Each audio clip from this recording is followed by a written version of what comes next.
서울의 한 아파트에서 택배 차량이 지상으로 들어오는 걸 막고 있습니다. 입주민 안전 때문에 지하 주차장을 이용하라는 건데 차량 높이가 있다 보니까 대부분 들어갈 수가 없습니다. 결국 일일이 수레에 옮겨서 직접 배송하고 있다는데 비슷한 상황에 다 아파트 단지들이 곳곳에 있습니다. 정지주 기자입니다. 택배 없는 삶을 상상하기 힘든 세상입니다. 코로나19 시대 택배는 더 필수품이 됐습니다. 그런데 그 택배가 아파트 단지 입구에 이렇게 산처럼 쌓여 있습니다. 50여 개 동 5천 세대가 입주한 대단지 아파트입니다. 지난 1일부터 택배 차량들이 지상으로 들어오는 걸 막으면서 벌어진 일입니다.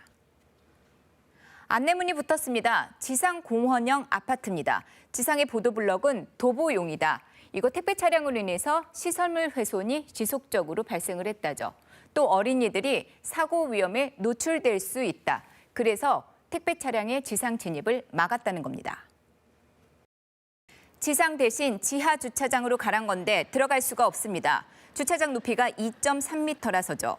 택배 차량 대부분 이보다 더 높습니다. 들어가지 못하고 단지 입구에 택배를 쌓은 거죠. 괴로워요, 지금. 이 물건 이거 분실되면 저희가 다 책임져야 되는데. 그런데 이마저도 지난 5일부터는 금지됐습니다. 손수레가 등장했습니다. 택배 노동자들 택배 상자를 손수레에 옮겨서 직접 배송에 나선 겁니다.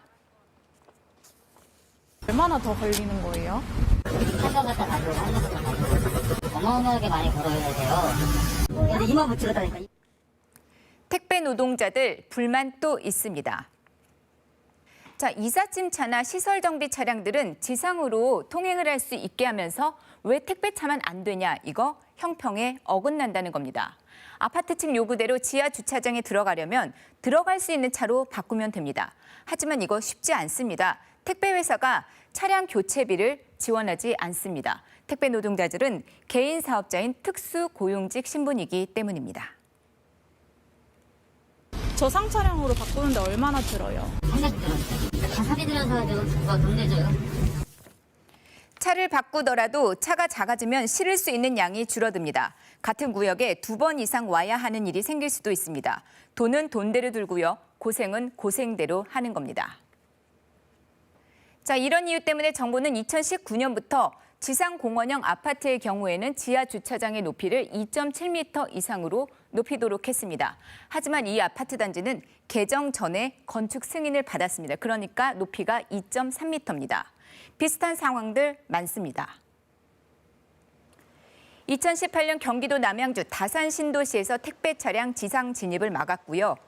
인천 송도 신도시, 또 울산 남구의 신축 아파트 단지에서도 한바탕 홍역을 치렀습니다.